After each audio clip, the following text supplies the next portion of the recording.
banyak ataupun perbincangan yang banyak, sebenarnya pukul 12 dah habis. Tapi tak ada masalah pun kalau ada yang nak tanya ataupun ada yang nak berkongsi.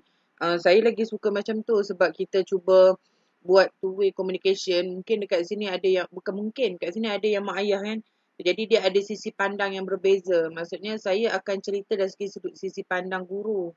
Maksudnya macam mana nak bantu anak-anak. So jadi apa ni, kalau mak ayah dekat sini dia akan bagi tahu struggle-nya macam mana nak handle anak-anak tu. So jadi kat situ mungkin boleh berkongsi apa yang kita boleh cuba encourage sesama kita. Sebab tu kalau kebiasaannya bengkel bersama saya, biasanya after bengkel memang saya akan freezekan dalam 3 ke 4 hari untuk kita manfaatkan ruang dalam grup tu. Maksudnya ada bahan-bahan tambahan yang boleh di-share, di-download secara percuma. Saya akan share lagi. Maksudnya link-link bahan apa ni, lepas tu kalau macam ada pertanyaan, maksudnya perkongsian daripada masalah dan sebagainya, kita boleh guna group support tu. Maksudnya dalam tempoh habis bengkel. Jadi saya habis hari ni kita takkan habis setakat ni. Kita akan continue dengan next step lah. So jadi untuk hari ni dia ada beberapa tajuk lah. Sebelum tu saya nak memperkenalkan dululah diri saya. Saya Cikgu Roshidah ataupun nama penuh saya Roshidah binti Yahya. Saya ni sebenarnya kalau ikutkan dari segi sudut akademik, saya degree dengan diploma ni, saya bukan background akademik, bukan background pendidikan. Saya background dia sains perhutanan. So jadi bezalah apa ni latar belakang saya. Tapi daripada saya dekat diploma lagi, saya memang banyak terlibat sebagai tenaga pengajar lah. Dan paling serius bila saya masuk degree, sebab dekat Serdang, waktu dekat Sarawak dulu, dia tak banyak peluang yang kita boleh develop dalam bidang pendidikan, walaupun kita bukan bidang pendidikan. Tapi bila masuk ke Serdang, dia banyak peluang yang saya boleh masuk lah, tutor dan sebagainya. Master baru saya ambil dalam bidang pendidikan, iaitu saya buat master dekat Fakulti Pendidikan, TVET dalam bahagian pengurusan lah. Dan Alhamdulillah tahun ni bulan 3 hari tu saya convo untuk diploma pendidikan awal kanak-kanak. So jadi sebenarnya background akademik bahagian pendidikan tu dia datang kemudian. Maksudnya dia tak datang dulu. Rezeki bersama untuk belajar dalam bidang pendidikan tu dia datang lambat sikit. Lepas tu saya bergerak sebagai sebelum ni bergerak dekat Tadika Abim pun ada, Pasti Anomadiyah pun ada. Lepas tu menggerakkan program-program ataupun kelas-kelas. Lepas tu saya aktif jugalah dekat Facebook. Maksudnya untuk atas BBM Cikgu Syida. Cuma bila ada komitmen kerja sekarang ni, dia memang agak terhad lah untuk share bahan-bahan di Facebook. Kemudian saya banyak terlibat dalam program-program NGO kat luar jugalah untuk bahagian akademik. Dan sekarang ni bertugas sebagai guru besar di Sri Serang Jaya. Dan saya juga terlibat sebagai ahli lembaga pengarah bahagian akademik untuk Linus Sri Selangor. Jadi ini sedikit latar belakang berkaitan dengan pendidikan lah. Dan saya pun banyak lagi benda yang saya kena belajar dari segi sudut pengurusan pendidikan ni. Tambah-tambah pula cabaran norma baru kita dalam pendidikan ni. Okay, jadi itu sahaja berkaitan dengan saya, sedikit sebanyak berkaitan dengan saya. Jadi untuk hari ini, tajuk yang pertama adalah pengurusan dan membaca. Jadi kalau ada yang nak tanya, saya sangat alu-alukan, boleh je tanya ataupun nak bagi pandangan dan sebagainya pun tak ada masalah. Kenapa saya sebut pengurusan dan membaca ni? Sebab kemungkinan dalam kalangan mak ayah dia tidak didedahkan dengan benda ni.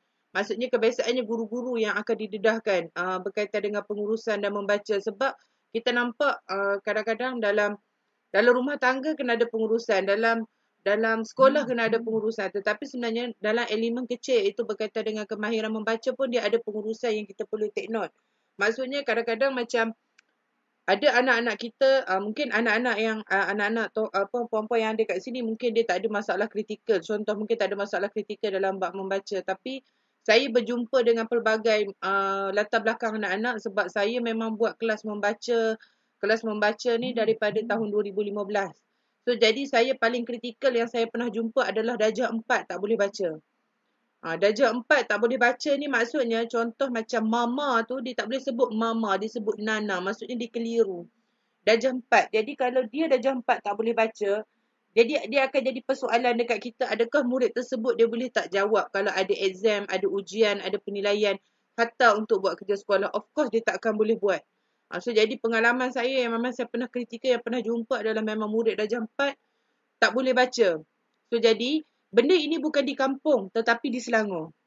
Maksudnya bila berlaku PKP 2 tahun ini, saya boleh anggarkan kebolehan anak membaca itu pun dia akan jadi bermasalah juga bila anak-anak naik darjah 1. Sebab itu kenapa penting mak ayah didedahkan benda-benda ini. Maksudnya kalau anak kita dah pandai baca, dia ada step-step level yang kita perlu maksudnya perlu untuk target untuk anak.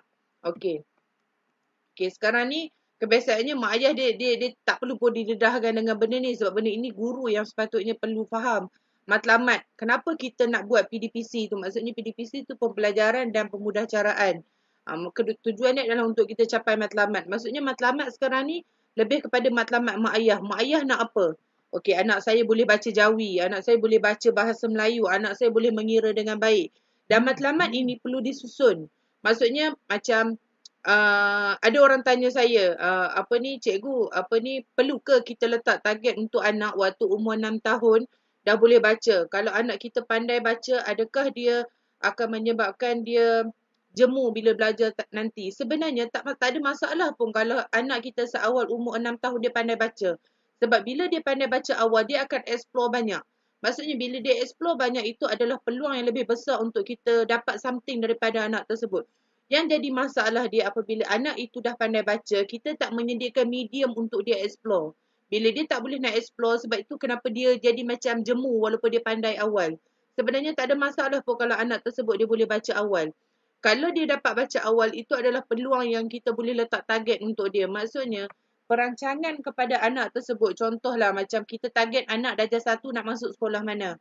Contoh kita kata kita nak masuk kafah integrasi. Kalau kafah integrasi ni bawah JAIS, kalau di Selangor, bawah JAIS dia perlu ikut, dia kafah integrasi macam dekat Bangi tu, dia perlu ikut peperiksaan khas. So jadi bila kalau kita tak letak target awal, macam mana kita nak letak target sekolah-sekolah tertentu ataupun sekolah swasta sendiri pun dia ada kriteria-kriteria yang dia perlu masuk. Maksudnya untuk melayakkan anak tersebut boleh register dan sebagainya. Kalau sekolah kebangsaan memang dia open, walaupun budak tu lemah ke, budak itu ke, dia tak ada masalah. So jadi dekat sini sebenarnya bila kita letak target awal, kita akan nampak jalan kita nak ke mana. Sama juga bila sekarang ni contoh kita ada anak darjah 2, darjah 3, kita ada anak sekolah rendah. Kita dah kena letak target, okey, anak kita waktu umur darjah 6 dia dah capai apa, supaya nanti kita letak target dia tingkatan 1 dia nak pergi step dia yang mana. Kalau kita rasa mungkin terlalu awal untuk kita rancang, sebenarnya tak. Bila kita rancang awal, kita akan buat plan tindakan yang agak slow and steady. Maksudnya untuk kita capai ke arah umur anak tersebut, kita tak penat. Berbanding kalau contoh waktu darjah 5, baru kita nak rancang hala tuju anak tersebut, kita akan sangat penat. Sebab bila dia naik darjah 6, contoh kita target waktu tingkatan 1 dia masuk SBP ataupun dia masuk MRSM. Waktu tu cabaran lagi besar sebab kriteria dia lebih tinggi. So jadi kat situ sebenarnya itu yang sebenarnya matlamat pada mak ayah. Maksudnya apa yang kita nak target untuk anak. Lepas tu prestasi dengan perancangan. Benda ni sangat penting. Dia related dengan matlamat kita. Bila kita letak, okey, matlamat kita, anak kita masuk sekolah sekian-sekian. Sebab apa? Sebab nak hafal Quran, nak pandai Quran. So jadi kita akan letak target sekolah-sekolah tertentu. So jadi kita akan letak perancangan yang tersusun untuk anak tersebut untuk dia capai benda tu. Maksudnya kita akan letak contoh kalau kita tak mampu ajar Quran, kita tak mampu nak ajar tak mampu nak ajar subjek Quran, kita hire orang. Maksudnya kat situ dia melibatkan bajet. Sebab tu saya kata perancangan tu dia melibatkan bajet tambahan. Ialah saya tak nafi. Walaupun ada yang mak ayah dia walaupun contohlah macam kita sendiri pun mungkin kita tak hafal Quran, tapi kita nak anak kita hafal Quran. Itu fitrah sebab kita nak anak kita jadi baik. Mungkin waktu zaman kita dulu kita tak hafal Al-Quran. Tapi bila kita nak pergi kepada target-target tertentu, kadang-kadang kita perlukan bantuan orang. Contoh dia hantar ke tuition dan sebagainya, dia melibatkan belanjawan, bajet dan sebagainya. Jadi kalau kita tak rancang, macam mana kita nak capai perancangan tersebut? Sebab tu saya sangat selut kepada mak ayah. Contoh dia ada anak lebih daripada 2 orang, 3 orang. Dia akan susun bajet. Okey, contoh nak masuk 2022, dia dah rancang dah bajet untuk anak. Bila dia rancang bajet dekat situ, bukannya kita berkira tau. Silap dia kalau orang anggap perancangan bajet tu adalah berkira. Tak. Kita merancang bajet tu sebab kita ada letak target. Bajet yang kita keluarkan tu adalah kita letak target anak kita nak achieve apa. So jadi pada saya jangan rasa macam bila kita merancang nampak nak ada berkira. Tak. Sebab kita target perancangan yang kita buat tu adalah untuk prestasi. Prestasi dia, peningkatan prestasi. Bila kita sebut prestasi ni, dia untuk kita capai matlamat kita, apa yang kita target untuk anak kita. Okey, proses pembelajaran. Maksudnya proses pembelajaran, murid akan mula menguasai kemahiran membaca setelah proses pembelajaran berlaku secara berulang-ulang dan berterusan. Maksudnya dekat sini, kalaulah kita anggap kemahiran membaca itu dia hanya datang sekejap, maksudnya macam sekali belajar dia dah boleh, sebenarnya tak. Kalau ikutkan sebenarnya dalam membaca ni, ada anak memang dia boleh sekali buka dia dah boleh baca. Dia tengok kepada tahap konektif anak itu, tahap cara anak itu berfikir. Ya memang tak nafi. Tapi ada anak kadang-kadang dia ambil masa 2 minggu untuk hafal muka surat tu saja. Sebab apa? Sebab level pemikiran anak-anak dia tak sama. Dan dia related dengan nanti tajuk yang seterusnya dia berkaitan dengan psikomotor anak. Dia melibatkan psikomotor anak. Sebab tu kalau kita tengok anak kita contoh ada 2 orang. Ada seorang ni dia sangat bagus dalam hafal Quran. Mungkin yang seorang ni dia kurang sikit hafal Quran dia atau pembacaan Quran dia. Tapi dia ada kelebihan dari segi sudut rajin tolong mak ayah, rajin tolong jaga adik. Itu kelebihan anak. Sama juga dengan membaca. Dengan membaca, ada anak dia ke depan, ada anak dia lambat sikit. Sebab tu saya kata dia berterusan. Berterusan tu pula, dia merujuk kepada kalau anak tersebut dia dah boleh baca. Dia ada level yang lain pula. Adakah anak tersebut dia faham tak apa yang dia baca? Benda ni dia sangat mencabar bila anak tersebut masuk darjah 2, darjah 3. Contoh darjah 1 dia dah boleh baca. Tapi bila dia masuk darjah 2 dan darjah 3, dia dah nak mula kepada pemahaman. Pemahaman maksudnya kita banyak dah bersesi bersoal jawab. Dari segi sudut teks-teks bacaan. Kadang-kadang anak-anak dia tak boleh nak buat. Sebab apa? Sebab dia tak faham teks bacaan tersebut. Sebab tu yang kita sebut dia berterusan. Jadi benda ini perlu ada communication dengan anak ataupun dengan murid untuk pastikan bahawa teks bacaan yang dia baca itu adalah dia faham. Lepas tu penguasaan kepada pemahaman. Ini yang saya maksudkan tadi. Anak-anak sekarang, kalau macam anak-anak darjah 2, darjah 3, dia sepatutnya dia dah masuk level untuk kepada pemahaman. Kalau anak anak umur 5, 6 dengan darjah 1, sebenarnya lebih kepada penguasaan bacaan. Penguasaan bacaan maknanya train untuk dia baca lebih laju, train untuk dia baca dengan baik, sistem bacaan yang baik, intonasi yang baik. Tapi bila dia masuk darjah 2, darjah 3, sebenarnya kita dah kena polish kepada pemahaman. Sebab bila dia masuk darjah 4, kita kalau boleh jangan buang masa dah untuk kepada intonasi dengan sistem bahasa. Kita dah kena explore dia kepada penguasaan sepenuhnya. Maksudnya waktu darjah 2 dengan darjah 3, kita dah letak target penguasaan dia. Maksudnya dekat situ kita dah boleh cari latihan-latihan ataupun teks-teks pendek. Kita kadang-kadang soalan dia, kadang-kadang bahan bacaan dia tu simple je. Kita just tanya dia. Contoh kita ambil cerita sang kancil dan sang buaya. Soalan dia paling mudah kita boleh cakap, haiwan apa yang ada dalam cerita ini? Kalau anak tersebut boleh kata sang kancil dan sang buaya, ibu, maksudnya anak tersebut dia dah faham. Cerita tersebut cerita pasal sang kancil dan sang buaya. Tiba-tiba contoh dia dah baca, kita tanya haiwan apa yang terlibat. Dia blur. Dia tak tahu nak sebut haiwan apa dalam tu. Jadi dekat situ sebenarnya tahap pemahaman anak masih dalam keadaan yang perlu kita perbaiki. Itu yang saya maksudkan. Penguasaan terhadap terhadap sesuatu fakta akan mudah dikuasai apabila pembelajaran dibantu dengan bahan bantu mengajar. Bahan bantu mengajar ni sebenarnya kebiasaannya guru yang sediakan.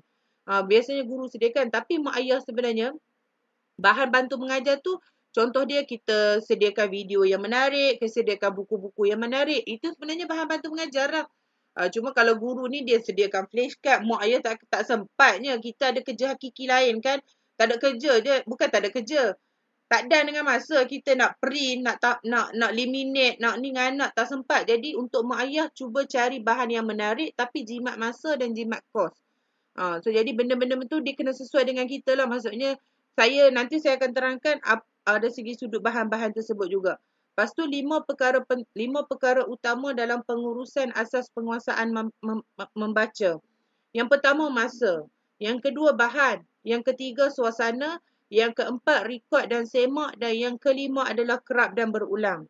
Okey, kalau masa ni maksudnya berapa banyak masa yang kita perlu peruntukkan untuk anak membaca. Okey, jadi kesilapan kita bila mana contoh kita letak dalam timetable belajar anak dekat rumah, ini yang berlaku PDPR dekat rumah. Berlaku PDPR dekat rumah bersama guru dia tak sama dengan bersama ibu bapa. Tak sama langsung. Sebab anak-anak bila dia duduk dengan cikgu memang dia duduk tertib. Tapi dengan mak ayah belum tentu lagi. Sebab tu saya kata timetable bersama guru dan timetable bersama mak ayah tak sama. Jadi cadangan saya jangan ambil masa yang lama. Maksudnya 15 minit pun dah cukup lama untuk ibu bapa ajar anak membaca dekat rumah. Jangan ambil sama waktu PDPR bersama guru 1 jam. Oh, awak dengan cikgu boleh belajar. Ya, dengan cikgu memang dia tak sama. Sebab hatta kalau seseorang itu adalah berprofession sebagai guru, belum tentu lagi dia boleh train anak dia. Saya bagi tahu saya sendiri sebab saya ada anak saudara, dia waktu dia darjah 2, darjah 1 tu dia baca tak laju.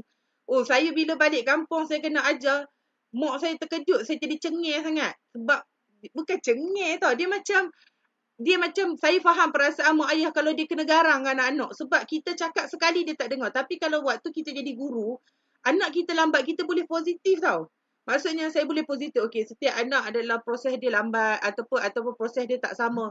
Tapi bila kena dekat kita punya relatif sendiri, anak kita sendiri, anak saudara kita sendiri, dia jadi macam sampai mak saya kata apa, berhentilah Sat mengajar. Aku dengar pun macam istilah dia macam tu. Sebab tu saya kata bila saya sambung diploma pendidikan awal kanak-kanak tu, dekat situ dia ubah mindset saya. Walaupun anak murid kita sebenarnya sama. Cuma tak nafi bila dengan anak kita, anak-anak saudara kita ataupun anak-anak kita, saudara kita, kita sebenarnya kita tidak bermain mood sebagai seorang guru. Sebab karakter kita kadang-kadang main-main, gila-gila. Tiba-tiba kau nak mengajar. Jadi budak tu dia tak tahu nak kenal karakter kita waktu kita serius dengan waktu kita main-main. Tapi kalau guru, dia ada waktu dia. Walaupun main-main pun dia tahu itu adalah guru. So jadi sebab tu dia tak sama. So jadi ambil masa yang pada saya jangan terlampau lama. Kerap is better. Maksudnya contoh pagi ambil peruntukan 10 minit. Awak datang mengulang dengan ibu membaca. Lepas tu petang ambil lagi sekali. Itu lebih baik berbanding kita peruntukkan masa yang lama. Dia akan menyebabkan kita rasa stres. Sebab anak tersebut dia tak boleh nak duduk diam. Dia kalau nak main, merengek dan sebagainya. Lepas tu yang kedua bahan. Okey, saya bab bahan ni, saya terbuka tau bab bahan. Maksudnya tak kisahlah guna buku apa pun. Contoh macam mengaji kan. Macam mengaji ada Iqra, ada Nurul Quran, ada Qiraati, ada Quranik, ada macam-macam. Tak kisah guna bahan apa, yang penting kita konsisten dengan bahan tersebut. Yang jadi masalah contoh hari ni kita guna buku ni, esok kita guna buku lain, tak boleh. Buku kena konsisten, pemilihan buku kena konsisten supaya buku tersebut dia tak berubah-ubah dan menyebabkan anak keliru. Kemudian suasana. Okey, saya faham bab suasana ni tak semua mak ayah dia mampu sediakan satu ruang khusus untuk anak belajar. Contoh dia macam ruang study lah. Ruang study. Contoh kalau kita mampu sediakan ruang tamu sebagai tempat belajar pun tak ada masalah. Tapi pastikan suasana itu tidak diganggu dengan suasana lain. Contoh ketika abang kakak tengah belajar dekat ruang tamu, duk buka TV pula ayahnya. Memang tak jadi belajar lah. So jadi tak ada masalah pun kalau kita mampu sediakan, dia ikut atas kemampuan kita. Ada setengah orang mungkin rumah dia agak besar dan sebagainya, dia mampu sediakan satu bilik khas untuk study. Tak apalah, itu rezeki dia mampu sediakan. Tapi pada kita yang tak mampu sediakan, kita mampu sediakan apa? Dekat table makan. Maksudnya kita gunakan ruang meja makan tu, waktu tu untuk belajar. Janganlah pula waktu tengah anak belajar, tengah anak makan, tengah anak belajar, mak pula bawa nasi, lauk berbagai-bagai nak makan dekat atas meja. So jadi suasana dia tak related. Tak kisah tempat dia macam mana, suasana tu sangat penting. Kalau tak, anak tersebut dia tak boleh nak stay and steady waktu dia nak belajar. Okey, record dengan semak ni nanti saya akan terangkan pada slide yang seterusnya dengan kerap dan berulang ni. Okey, perkara penting yang perlu ada dalam rekod perkembangan membaca. Okey, kalau ini yang sebenarnya penting. Maksudnya kalau untuk macam sekarang ni kan, kita tengok anak-anak tak boleh pergi ke sekolah. Mak ayah mungkin yang ada dapat follow up sekolah untuk dapatkan rekod bacaan anak lagi bagus. Maksudnya last kali anak baca dekat sekolah hari tu sebelum PKP, dia baca buku apa, muka surat berapa. Sebab kita akan continue sahaja apa yang dia baca. Jangan mula daripada awal. Kalau mula daripada awal kita akan buang masa. Rugi. Lepas tu yang seterusnya, kenapa kita perlu tanya? Sebab kita takut kita ambil level yang tinggi. Contohlah anak tersebut dia baca buku 2, muka surat 5. Tapi kita guna buku 3. So jadi buku 2 tu dia tak habis baca lagi. Kita dah lompat buku yang level yang tinggi. So jadi benda tu dia tak sesuai. So jadi kalau pada saya selalu keep in touch dengan cikgu kat sekolah. Sebab kita tak tahu PKP ni dia berapa lama panjang dia. Dan kita tak tahu bila tadika ni akan dibuka. Maksudnya kalau yang 6 tahun kan majoriti kat sini anak umur 5-6 tahun. Kita tak tahu bila sekolah akan dibuka. So jadi dia akan bagi kesan yang lama. Kalau dah masuk 2 minggu. Anak tak ada praktis membaca kat rumah. Dia akan bagi kesan kepada anak tersebut. Jadi benda ini penting. Tarikh maksudnya kalau kita sebagai parent pun sebenarnya bagus kita catat. Contoh hari ni 6 hari bulan 6. Buku 2 muka surat 3. Komen lemah suku kata, 3 suku kata. Kalau dalam sehari tu 2 kali membaca, 2 kalilah rekod. Pada saya rekod tu perempuan akan nampak sebenarnya anak tersebut dia punya skala bacaan dia tu kritikal ke ataupun dia okey. Maksudnya contoh kita duk catat dalam masa seminggu dia berulang muka surat yang sama sahaja. Jadi dekat situ kita kena ada action plan yang lain. Contoh kena ada kemahiran menulis, kena ada aktiviti-aktiviti lain. Maksudnya kalau dalam masa seminggu, 2 minggu duk ulang muka surat yang sama sahaja. Jadi dekat situ dia kena ada nilai tambah yang lain. Tapi kalau contoh selang 2 hari 2 hari tu dia muka surat yang sama, esok tu baru dia berubah, tak apalah. Biasanya dia akan ambil masa untuk dia hafal. Tapi kalau anak tersebut dia berubah muka surat dengan baik, dekat situ kita nampak anak kita punya develop perkembangan dia berkaitan dengan membaca tu agak baik. Tapi kalau anak tersebut dalam masa 2 minggu, seminggu dia tak berubah muka surat, jadi dekat situ kita perlu ambil tindakan tambahan untuk pastikan anak tersebut boleh kuasai bacaan tu. Sebab tu kalau cikgu-cikgu saya kan yang macam untuk membaca ni, contohlah dalam masa 2 minggu dia duk baca muka surat yang sama sahaja. Lepas tu dia tak catat dalam buku rekod membaca murid. Kalau saya sebagai seorang pemantau kepada rekod membaca, saya hanya fikir satu benda je, cikgu tu tak buat. Kalau cikgu lah, kalau guru. Kalau cikgu tu bagi jawapan kat saya, budak ni muka surat sama sahaja. Saya kata kalau muka surat sama pun, takkan sampai sebulan dia tak berubah satu muka surat. Saya kata itu menipu, saya kata. So jadi pada saya, walaupun dalam masa 2 minggu, 3 minggu ataupun sebulan pun dia baca muka surat yang sama, wajib catat. Jadi dekat situ saya akan nampak cikgu jujur. Ni kalau kes cikgu lah. Kalau cikgu yang dengan saya ni, kalau siapa yang, kalau parent-parent, bukan parent, kalau cikgu yang bekerja di bawah saya, memang saya strict buat rekod. Sebab saya akan pantau. Sebab saya tak check semua murid. Jadi daripada rekod tersebut, saya akan pantau. Okay. Rupa-rupanya murid tersebut dia ada kritikal. So jadi kadang-kadang kita suggest pada parent untuk cari kelas tambahan membaca. Jadi kat situ, kita ada bukti tau untuk kita bagi dekat parent, anak puan lemah dekat sini. Kalau kita tak ada rekod, pada saya kalau cikgu tu kata, contohlah kalau cikgu tu kata, dia baca muka surat yang sama sahaja, tak berubah muka surat. Jadi saya tak percaya part tu.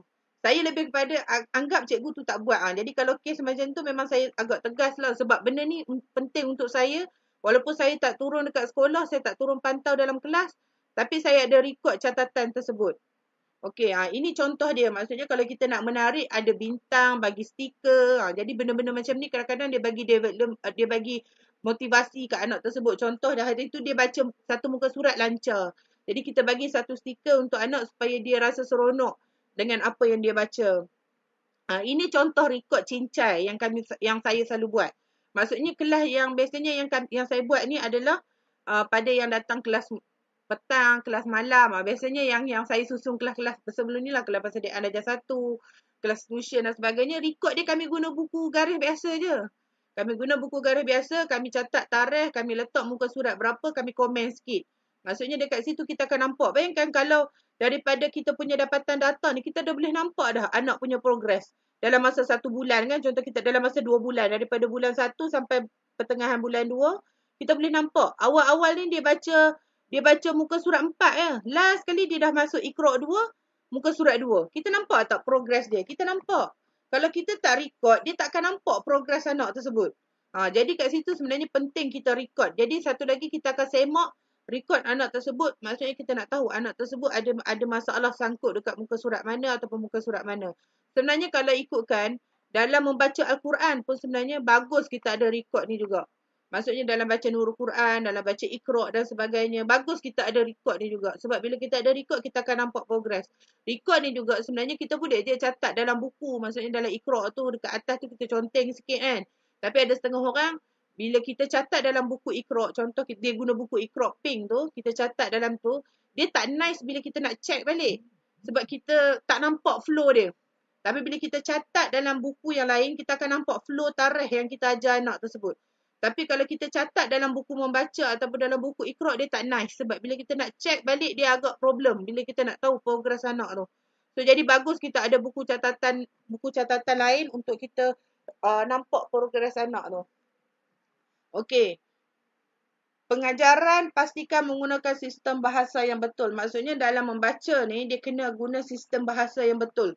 Dia sangat related dengan penulisan. Sebab tu saya kata benda ni penting. Contoh dia, sekiranya kita biasa menggunakan bahasa ataupun bacaan yang agak rojak. Contoh dia, saya jadi saya. Kereta jadi kereta. Okey, pada anak yang tak keliru mungkin dia akan tulis betul. Tapi kebiasaannya bila berlaku penulisan yang agak panjang, dia akan tulis salah. Sebab dia akan tulis TE, kereta.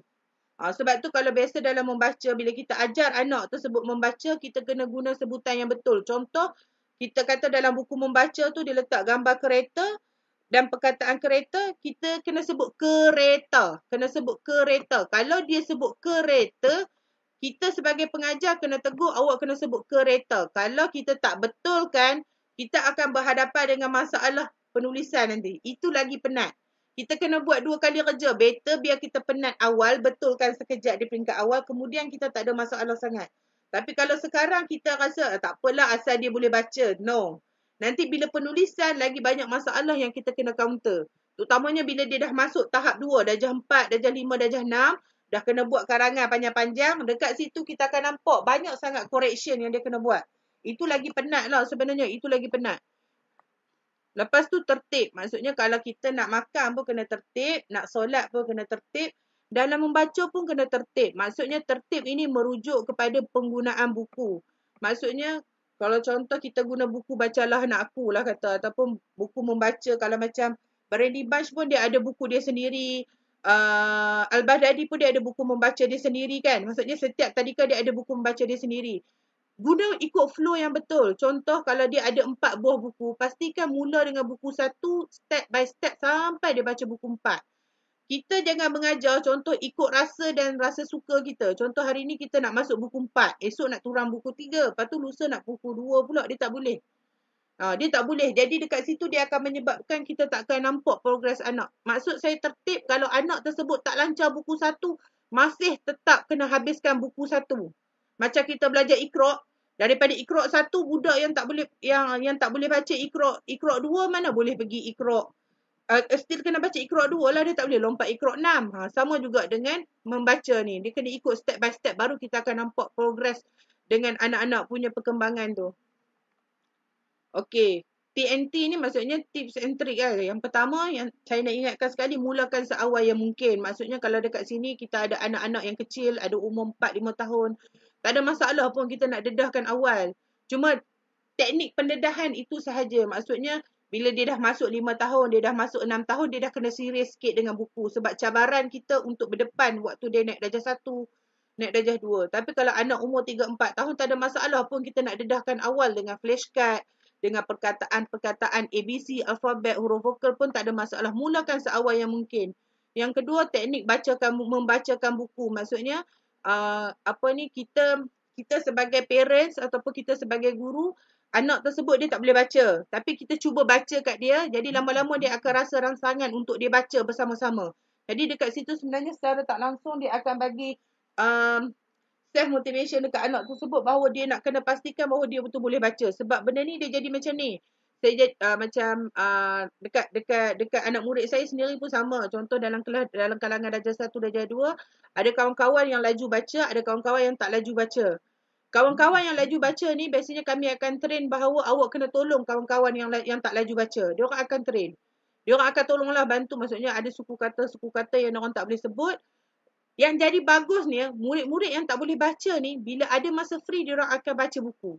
Diorang akan minta tolong kawan-kawan yang pandai ni. Sebab apa? Sebab Dia rasa macam segan bila ada dia tak boleh baca, ada kawan-kawan yang boleh baca. Sama juga dengan kita sebagai mak ayah, sebagai guru. Kadang-kadang kita cuba bacakan dekat anak, maksudnya walaupun dia tak boleh baca lagi, kita bacakan, jadi kat situ dia bagi rangsangan kepada anak tersebut. Yang ketiga, guna buku yang menarik. Maksudnya buku yang tak berat dan tak sarat. Maksudnya kalau buku umur 6 tahun ni, janganlah kita pergi ambil buku tebal-tebal. Ataupun buku yang macam perkataan dia semua warna hitam. Menyebabkan anak tersebut tak boleh nak baca.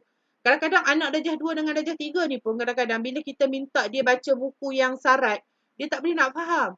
So, jadi kita ambil buku yang agak bersesuaian dengan dia, ikut tahap umur dia, cerita-cerita pendek, cerita-cerita nasihat, ataupun buku-buku yang macam tak tebal sangat. So, jadi benda itu dia akan bagi rangsangan kepada dia, ataupun buku-buku yang ada banyak gambar. Lepas tu kemahiran menyoal. Kemahiran menyoal ni contohlah kita kata kita baca satu page tu, ada gambar baju, ada gambar seluar. Kita soal dia, baju ni warna apa abang? Baju tu warna biru ibu. Maksudnya dia faham gambar tersebut baju tu warna biru. Tapi tiba-tiba kadang-kadang ada budak yang kami jumpa, okey, baju ni warna apa? Dia blur, dia tak tahu nak sebut biru ke hijau. Okey, kenapa saya sebut benda tu kadang-kadang dia related dengan masalah mata. Kami juga pernah berdepan dengan murid yang ada masalah mata dengan masalah telinga. Contoh dia, isu dia, saya bagi tahu macam ni. Dia terlampau tengok banyak sangat gadget. Lepas tu anak dia ada masalah mata. Jadi kita tak faham. Kadang-kadang kita tengok dalam kelas. Dia baca ni, dia tengok ni dekat sangat. Lepas tu dia agak lambat membaca. Lepas tu sampailah satu tahap tu, mak ayah bawa pergi hospital. Lepas tu rupanya anak tu dia punya spek mata silau dia dekat 600. Silau sahaja 600. Jadi silau dia lagi tinggi pada saya. So jadi silau dia dah tinggi. Jadi bila dia dah start pakai spek, dalam masa 1 bulan dia dah boleh beralih buku. Maksudnya dia dah dekat 5 bulan tak beralih buku. Tiba-tiba lepas dia pakai spek dia beralih buku. Jadi dekat situ sebenarnya ada masalah tertentu. Bila kita guna teknik menyoal ini sebenarnya untuk kita tahu anak tersebut ada masalah ataupun tak. Itu tujuan kita sebenarnya. Lepas tu sistem yang sama, contoh dia mengenal huruf atau fonik. Okey, benda ni saya nak tekankan sangat-sangat. Kalau anak kita belajar guna fonik, pastikan anak tersebut guna fonik sampai dia boleh baca. Kalau anak tersebut dia guna kaedah mengeja, contoh bieba, kiyuku, baku, biyubu, kiyuku, buku, pastikan dia konsisten guna sistem yang sama.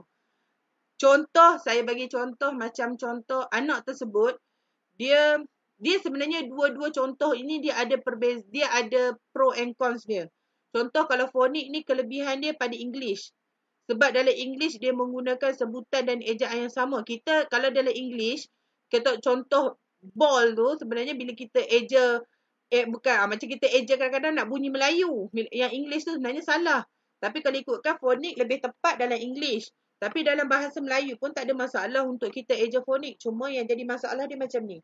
Bila dia naik darjah 1, dia tak boleh baca lagi dalam dia guna sistem fonik. Kebanyakan di sekolah dia banyak guna kaedah mengeja. Anak memang akan keliru. Dia akan sangat keliru. Kalau pergi sekolah kebangsaan, mostly guru dia banyak guna kaedah mengeja. Kecuali guru tersebut dia boleh guna dua-dua. Macam saya, macam kes murid dekat Seriti, saya guna kaedah dua-dua. Maksudnya bila kita buat screening kepada anak tersebut, dia sebelum ni waktu tadika dia guna kaedah fonik, lepas tu dia tak boleh baca laju lagi. Kita terpaksa guna kaedah fonik untuk dia. So jadi kita boleh guna double. Tapi tak semua guru mampu implement dua-dua ni. Biasanya dia akan dominan dalam satu cara sahaja. Dominan kepada satu cara. Dan hatta saya sendiri pun, walaupun saya boleh juga pada fonik, saya pun dominan kepada satu cara, iaitu kaedah mengeja. Kalau contohlah anak tersebut, dia fonik, dia memang dia tak boleh langsung. Maksudnya waktu dia datang kat kita, mak ayah cakap, cikgu anak saya ni, dia guna fonik.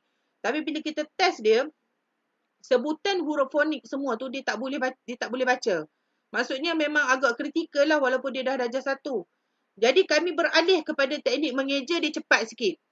Jadi dekat situ bila kita nak tukar dia akan ambil masa lebih kurang 2 minggu untuk biasakan from fonik to mengeja.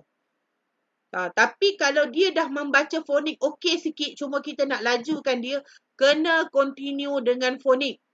Tak boleh tukar. Contoh dia dah boleh baca walaupun dia sebut dalam maksudnya dia mengenal huruf tu dalam keadaan fonik.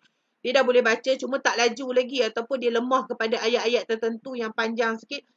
Still kena continue dengan fonik. Kalau tukar kepada mengeja, kita akan mula daripada zero balik. Kalau daripada fonik nak mula kepada mengeja dengan syarat anak tersebut memang lemah sungguh-sungguh. Barulah kita boleh guna kaedah mengeja. Jadi benda itu perlu konsisten. Mak ayah kena tanya kat sekolah. Mungkin kita dah tahu sekolah tu dia guna kaedah macam mana. Continue guna kaedah yang sama. Maksudnya kalau dalam membaca ni juga kita tak boleh nak guna buku sahaja. Walaupun hakikat dia buku itu adalah kita punya main source. Tapi perkara yang paling penting adalah pelbagaikan aktiviti. Contoh latihan, aktiviti-aktiviti psikomotor dan sebagainya. Lepas tu orang dewasa adalah contoh. Maksudnya kita lah. Maksudnya kalau kita mampu guide anak dengan baik, anak-anak tersebut dia akan jadikan kita sebagai contoh.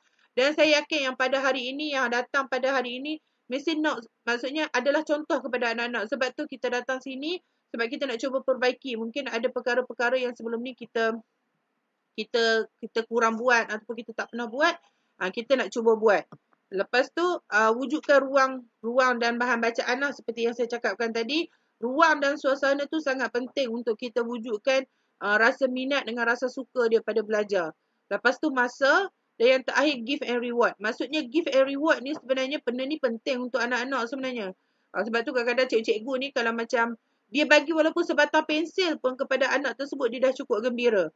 Sebab tu sebenarnya kalau pandangan saya lah, bila kita nak memberi hadiah kepada anak tersebut, kita bagi sebab apa benda baik yang dia dah buat.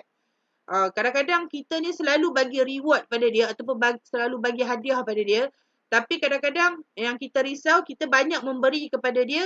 Tapi sampai-sampai dia rasa, alah, bagi yang tu je. Contohlah, kadang-kadang dia ada timbul sebab mungkin dia dah terbiasa menerima hadiah ataupun reward tanpa sebarang buat kebaikan pun. Jadi sebenarnya kalau boleh, kita cuba main tarik tali sikit dengan anak.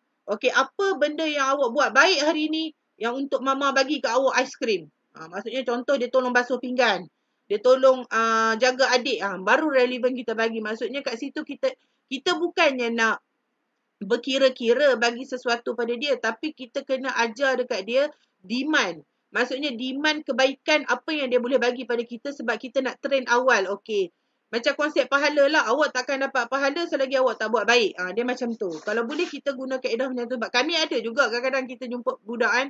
Kadang-kadang macam sebab mungkin terlampau banyak dah mak ayah dia bagi. So jadi dia jadi macam alah benda tu kecil je, tak perlu pun dia nak buat baik. So jadi benda tu kalau boleh dia macam menyebabkan anak punya dalaman tu tak cantik lah. Kalau boleh kita cuba main tarik tali sikit dengan dia bab reward tu. So jadi setakat ni untuk tajuk ni, kalau ada yang nak tanya boleh terus pergi dekat chat. Untuk tajuk ni sebab ini adalah baru slide yang pertama, dia ada lagi 5 slide.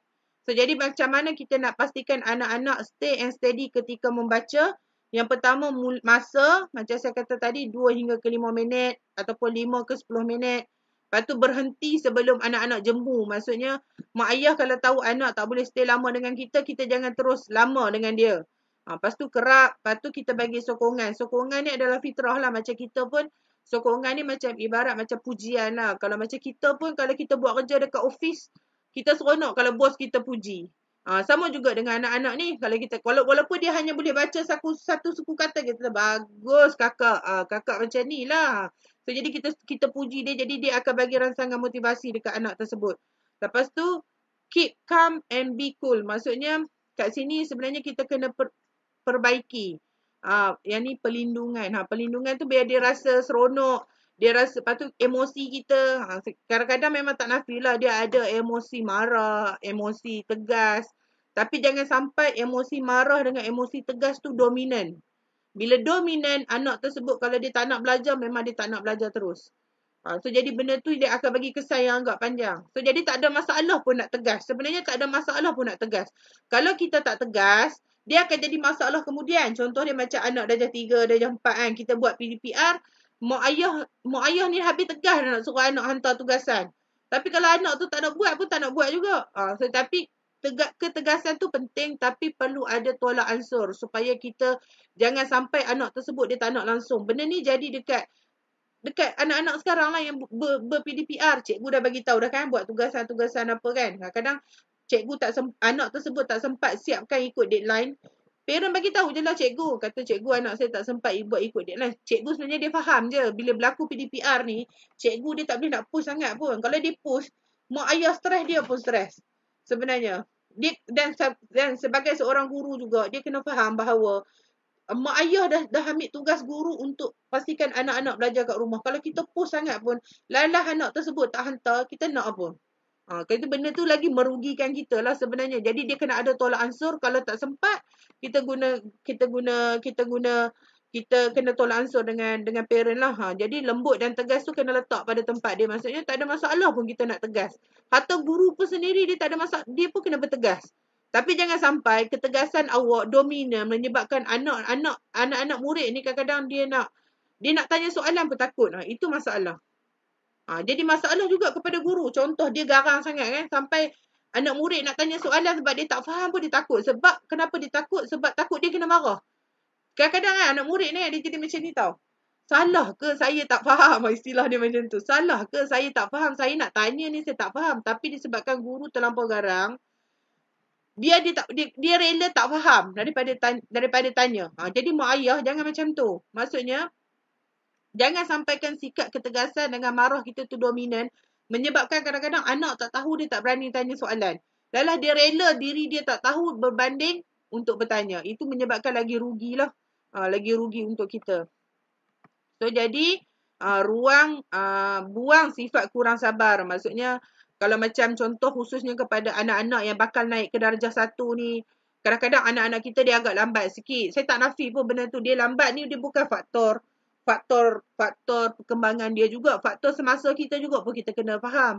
Faktor semasa kita maksudnya faktor PKP dan sebagainya. Faktor sekolah tak buka dan sebagainya. So jadi dia menyumbang kepada anak tersebut. Jadi kalau boleh mak ayah janganlah macam, kenapa awak tak boleh lagi ni? Mama dah ajar awak 2 minggu dah. Awak ni tak faham-faham lagi.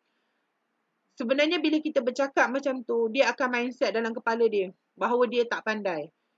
Kalau dia mindset benda tu dia tanam dalam hati dia bahawa kata dia tak pandai, lagi banyak masalah kita nak counter minat dia balik selepas tu.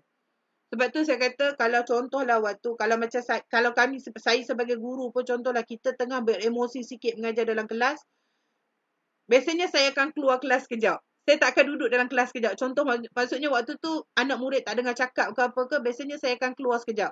Pergi tandas ke sekejap ataupun pergi minum air ke sekejap. Daripada kita berterusan berletih dalam kelas ataupun menunjukkan emosi marah, menyebabkan anak tersebut jadi rasa macam tak best belajar. Sama juga dengan mak ayah. Contoh kalau tiba-tiba itu rasa nak marah ke anak, stop sekejap belajar. Jangan continue. Kalau continue juga dia akan lagi marah. Ini yang masalah kepada mak ayah ni juga sebenarnya. Dia jadi masalah dia. Dah lah waktu tu nak marah anak. Contoh kes dia nak marah anak sebab anak tak faham apa yang kita ajar. Contoh ajar matematik dia tak faham. Dia tak faham, lepas tu kita nak continue juga belajar sampai kita ni dah tinggi suara, sampai kita dah naik tangan. Better stop dulu. Lepas tu selang 2-3 jam baru panggil balik. Biar cool. Kalau kita continue, anak tersebut tak boleh nak buat apa juga. Dia takkan dapat apa-apa.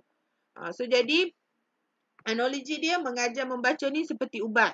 Kalau baik ubatnya, maka baiklah sakitnya. Kalau salah ubat dia, maka salahlah. Bukan salahlah, maksudnya mungkin dia akan bagi kesan sakit yang teruk kepada anak tersebut. Lepas tu mengajar membaca ni dia macam kita tanam pokok lah. Kalau kita tanam pokok ni dia perlu masa. Jadi kena sabar. Jadi benda-benda macam ni sebenarnya penting untuk kita cari rangsangan. Tambah-tambah pula bila mood PDPR ni. Nak ajar anak kadang-kadang umur 5-6 tahun bukan senang dekat rumah nak pastikan dia steady dengan PDPR. Lepas tu macam yang darjah 2, darjah 3, darjah 4 yang sekolah rendah pun bukan senang. Kadang-kadang macam bila guru bagi test pun kita nak push anak buat siapkan tugasan tu pun bukan senang. So jadi sebenarnya khusus kepada anak 6 tahun, kepada mak ayah yang ada anak 6 tahun, kita perlu ready untuk anak tersebut dalam mana-mana keadaan. Maksudnya dalam fizikal pun kita kena ready, dalam bila berlaku PDPR pun kena ready. Sebab benda ni jadi pada kami tahun ni. Hari first day anak-anak darjah 1 dah PDPR. First day anak tersebut tak kenal kita. Bukanlah dia pernah je join program dengan kita, kelas dengan kita. Tapi first day adalah PDPR. Bukan senang. Bukan senang. Jadi anak-anak yang 6 tahun sekarang ni kita tak tahu tahun depan macam mana. Kemungkinan besar pun mungkin first day adalah PDPR. Sebab tu saya kata kena train daripada awal macam mana dia duduk dalam kelas ataupun ketika belajar, suasana dan sebagainya. Benda tu penting untuk kita develop awal. Jadi kalau ada yang nak tanya yang bahagian ni nanti boleh tanya. Saya akan terus continue pergi ke slide kedua. Kalau ada nak tanya tak ada masalah.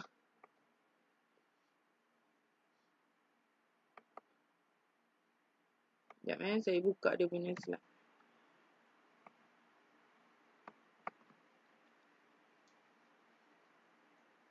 Okey, untuk tajuk yang kedua adalah berkaitan dengan psikomotor anak.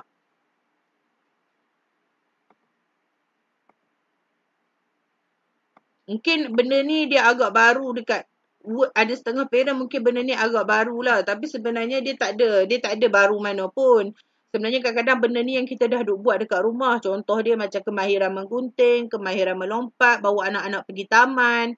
Cuma sekarang ni kita tahu isu dia anak tak boleh nak pergi taman. Jadi apa aktiviti yang kita boleh buat untuk encourage development psikomotor anak. Psikomotor ni sangat penting. Sangat penting. Sebab dia related dengan apa yang anak itu belajar. Kadang-kadang anak tersebut dia lambat agak belajar sebab masalah psikomotor. Maksudnya mungkin kemahiran penulisan dia, kemahiran melompat dia, meniti dia dan sebagainya tu yang menyebabkan anak-anak tersebut dia lambat belajar. Okay, apa itu psikomotor? Kalau halus, kemahiran psikomotor halus adalah melibatkan otot dan jari serta koordinasi mata dan tangan. Tujuannya adalah untuk meningkatkan keupayaan membina koordinasi mata dan tangan. Jadi benda ini sangat penting. Jadi dekat sini yang kita boleh train awal.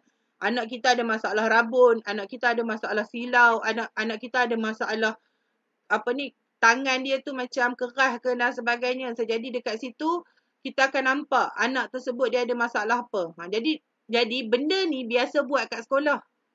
Contoh, buat tanah liat dekat sekolah, aktiviti setiap hari dekat sekolah ada aktiviti kreativiti, menampar dan sebagainya. Kita kat rumah tak sempat nak buat.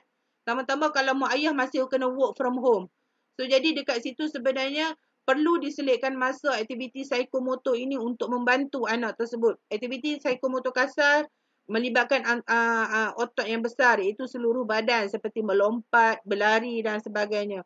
Kalau sebelum ini kalau kita bawa aktiviti psikomotor kasar ni biasanya kita akan bawa anak-anak pergi taman. Bawa anak pergi taman. So, jadi kat situ itu antara salah satu nak mengaktifkan aktiviti psikomotor kasar. Okey, tapi kalau dekat rumah sekarang ni dia tak boleh nak pergi keluar.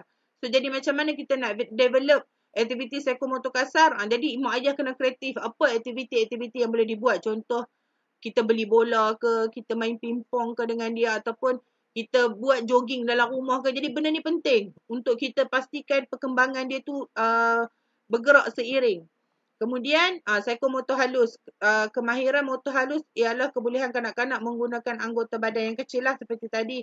Tangan, jari tangan, kaki, jari kaki, bibir, lidah. Dan kebanyakan aktiviti seharian anak kecil melibatkan kemahiran motor halus. Kentakasan iaitu kemahiran anak menggunakan pergerakan tangan dan jari dalam melakukan aktiviti. Jadi benda ini sebenarnya dia berkait rapat dengan menulis. Jadi kadang-kadang kalau kita tengok anak tersebut dia menulis dia kurang cantik ataupun kurang baik ataupun ada masalah menulis ataupun masalah memegang pensil, masalah memegang gunting dia related dengan masalah psikomotor halus. Maksudnya pegangan tangan dia masih lemah. Jadi perlukan ada aktiviti-aktiviti sokongan untuk bantu dan bina psikomotor halus anak. Jadi kepentingan psikomotor halus ini sebenarnya kalau boleh kita dah touch awal. Contoh main Play-Doh, pegang sudu. Macam umur 3-4 tahun, sebenarnya 2-3 tahun tu kita dah boleh terapkan dah untuk anak. Lepas tu apa lagi kemahiran motor halus ni macam contoh pegang pensil, menggunting, memakai pakaian. Lepas tu sampailah dia boleh guna pisau. Maksudnya untuk potong makanan-makanan lembut kan. Pada anak-anak kecil lah. Lepas tu pula untuk psikomotor halus ni juga contoh membutangkan baju.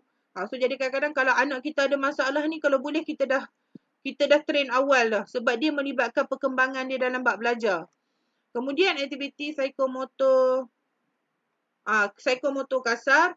Psikomotor kasar ni adalah lebih kepada otot-otot besar lah. Kaki, tangan. Tapi dia still related dengan penggunaan mata dan sebagainya. Sebab dia related dengan psikomotor halus. Lepas tu pula,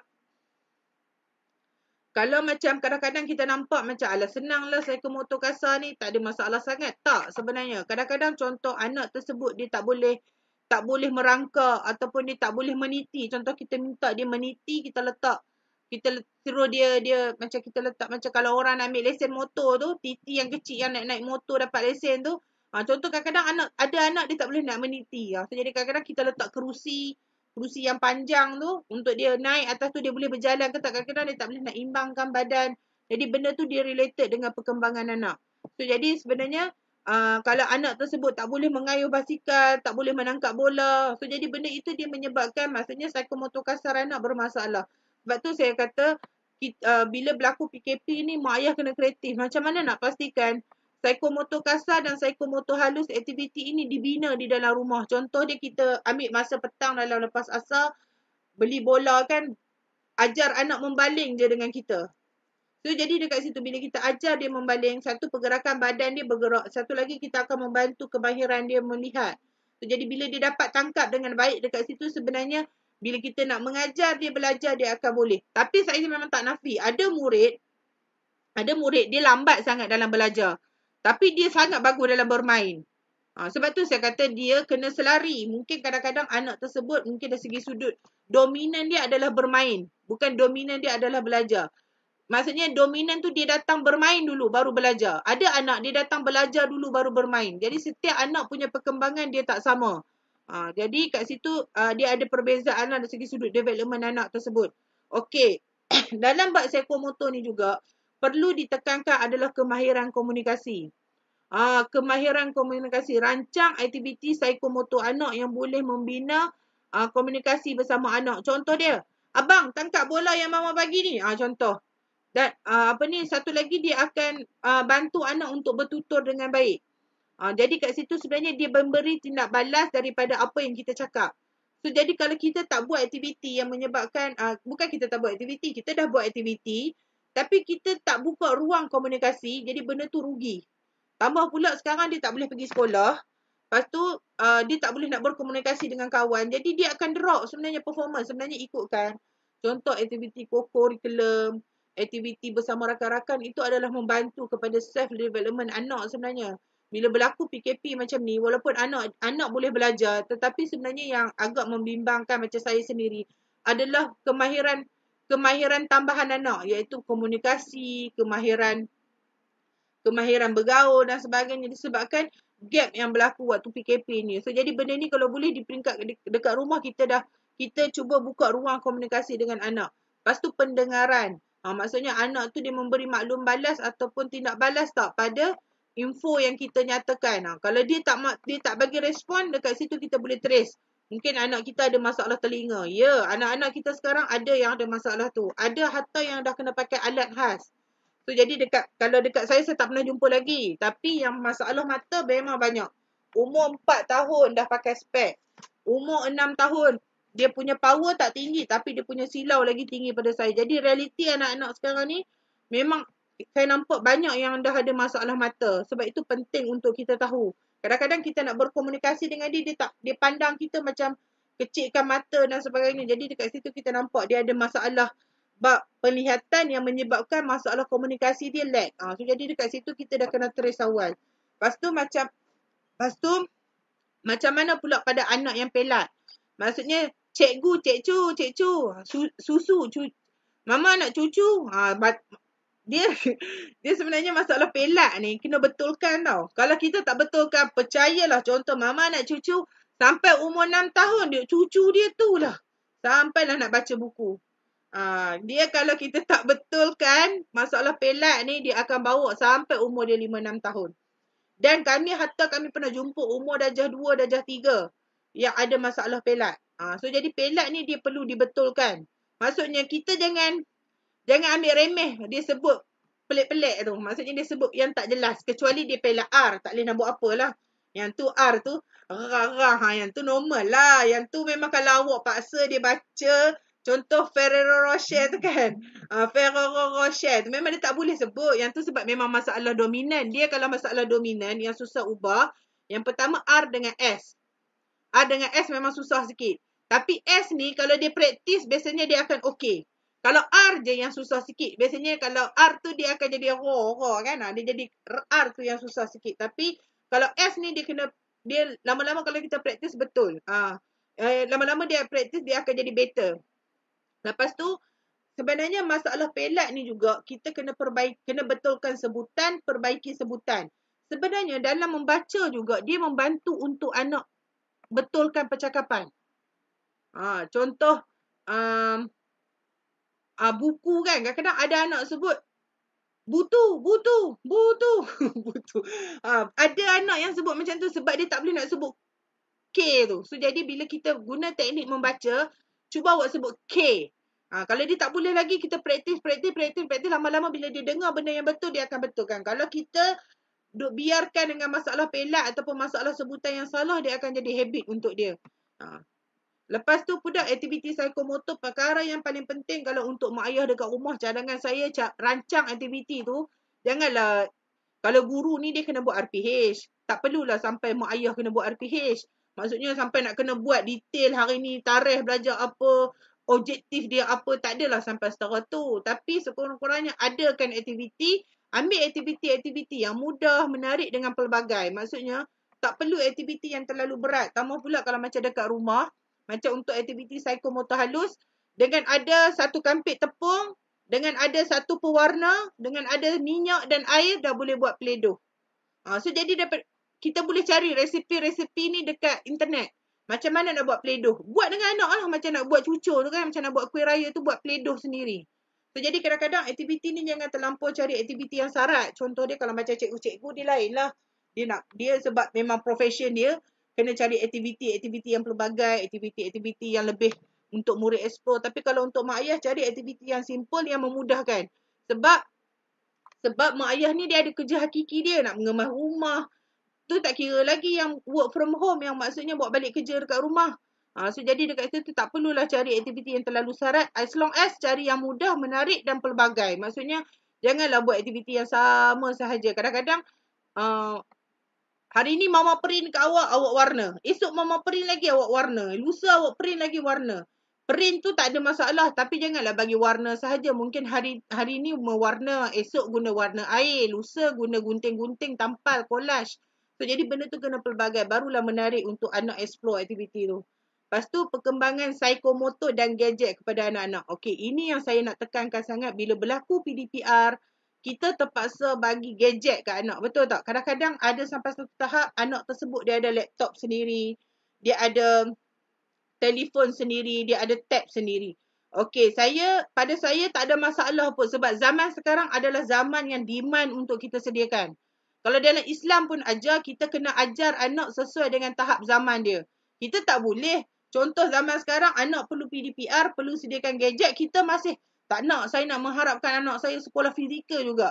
Kalau awak mengharapkan sekolah fizikal juga, tanpa menyediakan kemudahan gadget tersebut, kita akan keterbelakang. Anak kita akan tertinggal, dia akan menyebabkan lagi banyak masalah yang timbul kemudian. So, jadi tak ada masalah untuk kita sediakan. Tapi, sekiranya kita tak ada kawalan, dia akan menjejaskan perkembangan psikomotor dia. Contoh, kita kurang memberi aktiviti secara hands-on. Contoh, aktiviti membuat Play-Doh, aktiviti mewarna. Anak banyak tengok aktiviti tersebut dekat YouTube sahaja. Jadi siapa yang pandai? YouTube sahaja yang pandai. Ya, sekarang kalau kita perasan, anak-anak dia suka tengok sangat aktiviti yang ada dekat YouTube tu. Contoh buat Lego, contoh buat buat aktiviti-aktiviti seperti Play-Doh, membuat aktiviti coloring. Dia suka sangat tengok dekat YouTube. Tapi aktiviti secara hands-on yang dia tak buat. Sebab apa? Sebab dia banyak tengok gadget. Dalam gadget tu yang pandai. Sebab apa? Dia tak pandai. Dia hanya seronok je tengok orang tu buat. So, jadi benda itu akan jadi masalah kalau gadget ini dominan. Bila gadget ini dominan, dia akan menyebabkan psikomotor anak, perkembangan psikomotor anak terjejas dan menyebabkan anak tersebut bila nak belajar, dia akan susah sikit. Bukan susah, dia akan efek banyak benda. Mata, sebagainya.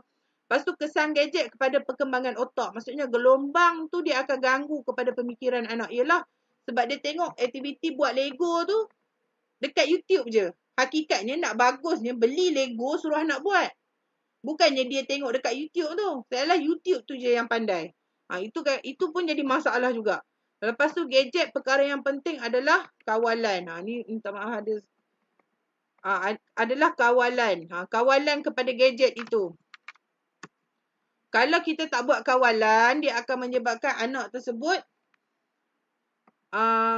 nak gadget sahaja. So jadi macam mana saya rasa kat sini, terutamanya pada mak-mak yang kat sini, perempuan yang ada kat sini, sekiranya waktu sekarang anak-anak dominan dengan gadget, tolonglah ambil langkah awal untuk kawal. Supaya kita tak menyesal kemudian. Sebab yang pertama masalah mata lah, masalah mata. Sebab macam kami, macam saya sendiri pun, saya memang cukup risau berlaku PDPR. Sebab ni dah berlaku PDPR 3.0 dah 3 kali dah saya tukar spek. So memang power saya, dia bukan power naik, silau saya naik banyak. Silau saya naik banyak. Bila silau saya naik banyak, dia mata kita bila duduk kat luar, dia mudah berair. So kiranya 2 tahun ni saya dah waktu mula-mula berlaku PDPR 1.0 2020, awal-awal 2020 saya baru tukar spek. Lepas tu hari tu awal bulan hujung tahun 2020 saya dah tukar spek. Jadi ni saya baru tukar spek baru. Bila berlaku tukar spek baru, saya takut nanti habis PDPR 3.0 tukar lagi spek. Dia memang akan naik silau. Sebab tu saya kata benda ni dia kena kawal.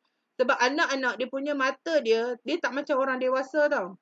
Orang dewasa ni dia punya tahap ketahanan mata lebih kuat berbanding anak-anak. Anak-anak ni mata dia agak lembut. Bila dia biasa kena dengan sinaran daripada gadget, itu yang menyebabkan mata dia akan jadi silau tinggi. Saya bagi contoh ni anak Seriti.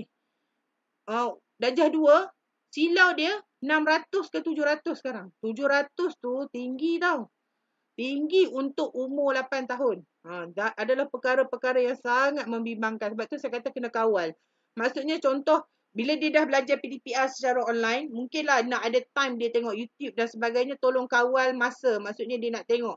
Dan sebab tu kalau kita tengok, macam saya seronok tengok macam anak Hanis Zalika tau. Anak Hanis Zalika ni, dengan anak Hairul Azrin ni, dia orang saya tak tahulah secara realiti dia orang belakang media sosial macam mana, tapi yang saya perasan dia orang tak pernah bagi untuk anak tengok telefon dekat. Dia orang akan pamerkan YouTube tu dekat TV. So jadi cara pandangan anak tersebut pada cerita ataupun movie adalah ikut eye level betul. Maksudnya jarak antara skrin dengan tu ada gap. Sebab tu kalau kita dulu, mak ayah kita pesan jangan tengok TV dekat sangat, nanti mata rosak. So jadi benda tu juga dekat gadget pun sama. Sebab tu kalau kita perasan kadang-kadang bila kita tengok, kita pening dan sebagainya. Jadi benda itu kalau macam contoh YouTube dan nak tengok laptop ke dan sebagainya, kalau boleh letak juga jarak masa dan jarak antara anak tersebut supaya tak terlalu dekat. Sebab benda tu dia efek kepada mata. So jadi ini untuk berkaitan dengan psikomotor anak. Saya akan terus pergi kepada yang slide yang ketiga untuk PDPR. Lepas tu saya akan masuk berkaitan dengan penulisan. Cuma kalau ada yang nak tanya, boleh terus pergi, nak tanya ke, nak berkongsi ke, boleh terus pergi dekat chat ataupun bagi tahu dekat chat, saya bagi laluan untuk buka suara, tak ada masalah. Sebab saya memang kalau buat bengkel, memang saya untuk bengkel ibu bapa, saya tak akan buat grup yang besar. Biasanya saya akan ambil limit berapa, macam hari ni ikut ada belas-belas, tapi ada yang tak dapat masuk, saya akan sharekan rakaman. Tapi biasanya kalau untuk guru sahaja yang saya akan buat grup yang besar. Tapi kalau untuk mak ayah, saya lebih suka grup yang lebih kecil. So jadi sebab itu kenapa insyaAllah kalau tak ada apa-apa, dia akan ada siri-siri yang lain. Tapi kalau untuk mak ayah yang join pada hari ni, maksudnya kalau lepas habis program pun, kalau ada nak tanya pun tak ada masalah. Okey. Okey, sekarang ni PDPR dan bagaimana membantu anak dalam pemangkasaan 4M. Kalau 4M ni biasanya kita dengar 3M kan, membaca, menulis dan mengira. Tapi saya tambah lagi satu elemen adalah mengaji. Kenapa saya kata mengaji? Dia related dengan sebab kita kat sini semua orang Islam. Bila kita masuk, kalau contoh kita duduk kat Selangor ni, bila kita tengok buku Kafah Jaiz tu, kalau anak tersebut tak boleh mengaji ataupun tak boleh baca Jawi, menyebabkan anak tersebut tak boleh buat subjek Jawi tu. So jadi dia agak mencabarlah kalau penguasaan kepada membaca Jawi itu tidak ditekankan. Jadi 4M ni termasuk dengan mengaji ataupun membaca Al-Quran. Okey, dalam norma baru ni PDPR. So jadi PDPR ni dengan PAK 21. Apa PAK 21 ni? Pendidikan abad ke-21. Maksudnya sekarang ni lah, kita sekarang tengah melalui pendidikan abad ke-21 iaitu penggunaan internet, penggunaan teknologi. So jadi tambah pula sekarang ni kita kelas guna skrin sahaja. Lagilah mencabar kan. So jadi ini yang lepas. Bila berlaku PKP, sekolah tak boleh buka, apa yang kita kena buat? So jadi kalau benda ni yang paling orang susah nak positif. Bila berlaku jadi PKP, benda ni yang paling susah nak positif. Adalah positif dulu. Susah nak positif bila berlaku PKP. Sebab kalau saya sendiri pun bukan senang lah nak positif bila jadi PKP. Sebab kita faham anak macam sekarang dah masuk tahun kedua kita PKP. Kita faham mencabarnya anak untuk faham apa hasil pembelajaran bila berlaku PDPR. Sebab tu kadang-kadang ada cikgu dia tak boleh nak positif. Sebab dia tahu anak dia bila anak tersebut tak datang sekolah, kadang-kadang ada anak yang tak belajar. So jadi cuma yang kita boleh ambil adalah gelombang baru kepada sistem pendidikan. Ini kepada guru lah. Lepas tu penggunaan ICT. Maksudnya saya nampak macam anak-anak sekarang dia agak ke depan dalam bab IT. Maksudnya tak perlu dah pergi kelas IT. Kalau saya lah tak perlu dah pergi kelas IT. Dia dah boleh belajar dekat rumah dah. Macam contoh, kalau zaman kita dulu kalau nak belajar pasal komputer dan sebagainya, nak belajar pasal Word, nak belajar pasal Microsoft je. Mak ayah keluarkan 2-300. Macam saya dulu pun mak ayah keluarkan 2-300 pergi kursus dapat sijil.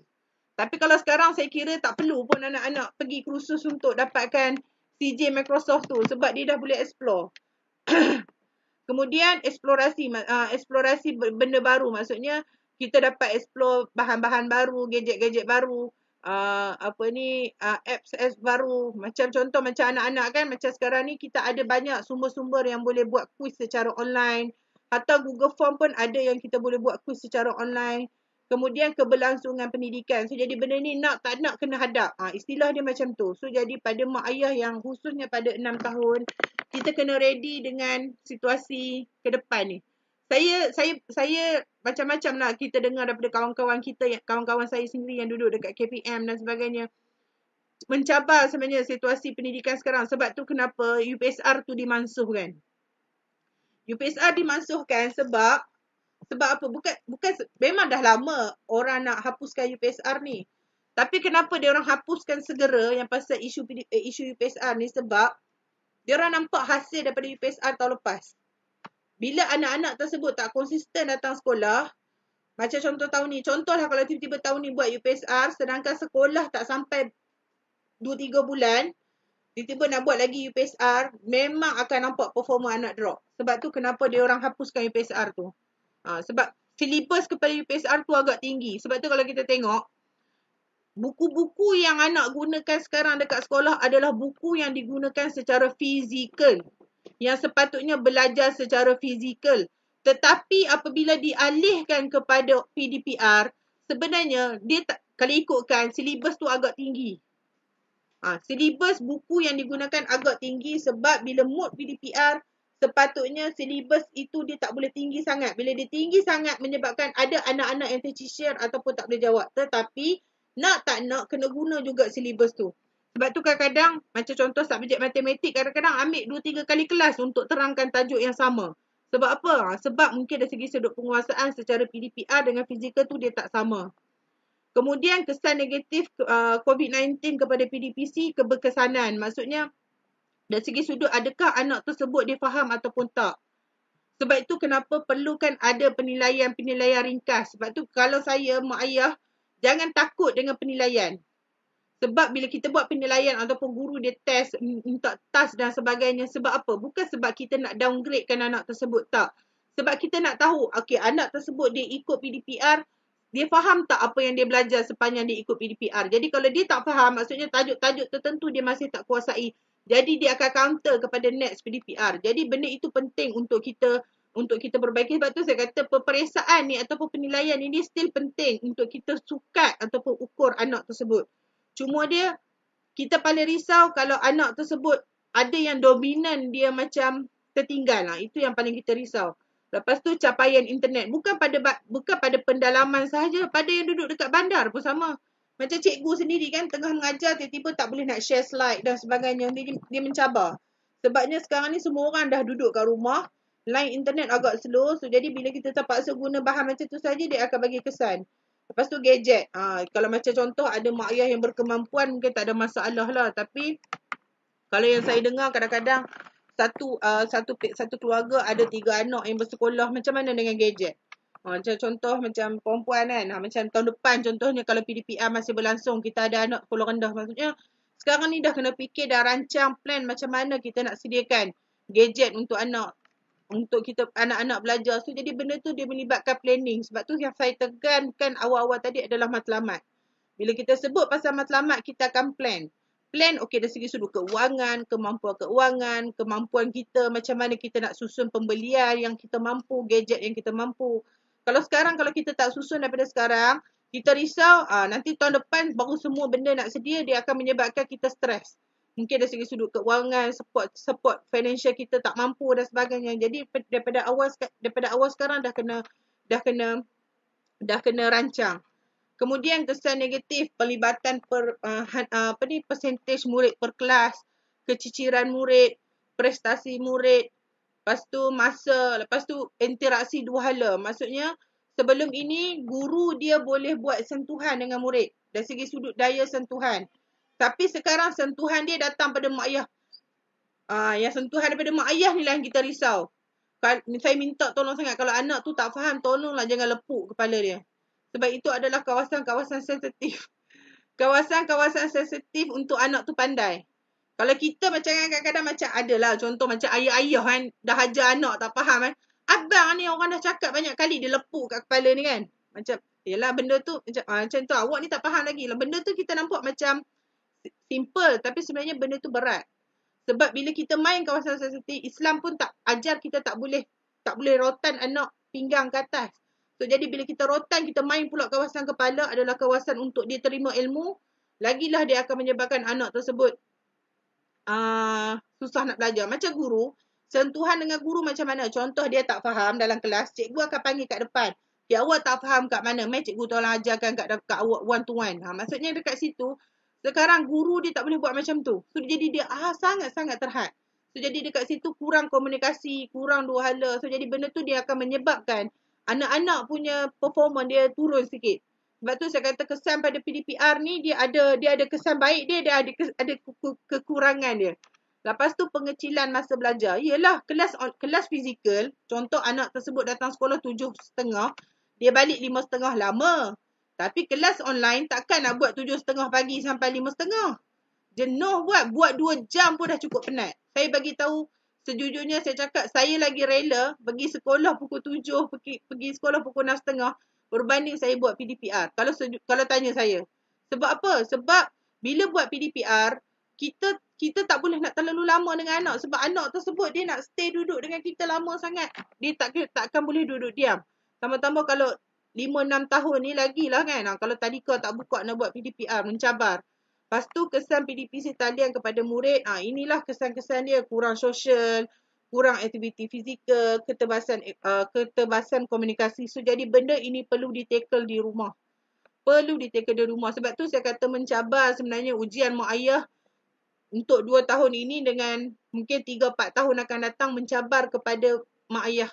Sebab apa? Sebab kena cari indikator ataupun perlu mencari solution apa yang sesuai untuk bantu supaya anak dapat dibina dengan baik. Kita tak nak sampai satu tahap tu anak yang ialah duduk dalam rumah saja kan, nak bermain dengan kawan-kawan sebelah rumah pun tak boleh. So jadi benda ini adalah perlu ada bantuan daripada mak ayah. Lepas tu kepada guru macam saya cakap tadi, kurang daya sentuhan. Lepas tu untuk kita ukur keboleh capaian murid. Lepas tu lebih banyak masa dengan skrin. Sebab tu kadang-kadang ada guru-guru dia bagi kuis. Daripada kuis tersebut, dia mengharapkan murid tersebut yang buat. Bila betul-betul murid tersebut yang buat, kalau dia buat betul, maksudnya kita faham, dia faham. Yang jadi masalah dia, bila yang buat kuis tu mak ayah. Itu yang jadi masalah. Sangat bermasalah. Dia bukan pada kuis sahaja, kerja rumah pun ada. Kadang-kadang, bukanlah kita nak cakap, kadang-kadang macam tulisan murid, kita tahu tulisan anak murid kita macam mana. Tapi tiba-tiba, mak ayah hantar gambar kat kelas, tiba-tiba tulisan dia ni sebelum ni contoh kerap terbalik ataupun memang buat kerja salah. Tapi hari tu semua betul. Tulisan dia nampak luar biasa cantik dia. Memang tak nafi ada tulisan budak yang memang cantik. Tapi ada tulisan budak yang daripada tak berapa cantik tiba-tiba luar biasa cantik. Biasanya itu agak membimbangkan kami. Sama ada mak ayah buat atau abang kakak yang buat. So jadi benda tu dia akan bagi kesan lah pada anak-anak. Sebab tu saya kata suka ukur. Lepas tu kesan PDPC atas talian kepada ibu bapa, komunikasi ialah mencabar kan. Kita nak ajar anak-anak dekat rumah. Baru cerita bab ajar membaca tadi. Tak kira lagi ajar subjek-subjek yang lain. Kalau kena anak darjah 2, darjah 3, kena ajar subjek-subjek yang berat. Jadi kadang-kadang mak ayah ni bukan kadang dia kena google juga, kena study juga macam mana nak ajar anak. Nak ajar jawi dan sebagainya. Lepas tu pantauan. Contoh kalau keluarga tu ada anak lebih. Lepas tu emosi. Maksudnya kerja anak work from home. Orang cakap mudah lah. Tapi hakikat dia pada mak ayah yang terlibat. Kadang-kadang ada yang kerja sendiri dan sebagainya. Untuk support family dan sebagainya. Benda ni bukan senang. Sebab tu saya bagi tahu untuk makluman semualah. Ini yang daripada hasil tinjauan kami kan. Terutamanya macam sekolah kebangsaan. Ada yang mak ayah kan sanggup sebab yelah bekerja sendiri kan, faktor bekerja sendiri dan sebagainya.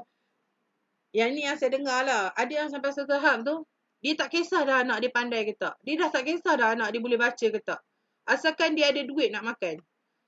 Saya kalau boleh, kalau benda tu jadi dalam kalangan kita yang kita dengar, kita cubalah bantu apa yang kita boleh tolong. Sebab apa? Sebab yelah sekarang ni kita tengok ramai yang kat luar dia agak struggle kan untuk hidup. So jadi macam yang ni yang saya dengar daripada sekitar parent-parent yang sekolah kebangsaan. Sebab sekolah kebangsaan ni kita ada pelbagai background mak ayah, ada yang senang, ada yang moderate, ada yang susah. Jadi kebanyakannya parent yang susah ni sampai satu tahap dia cakap apa? Saya tak hantar dah anak saya pergi sekolah cikgu.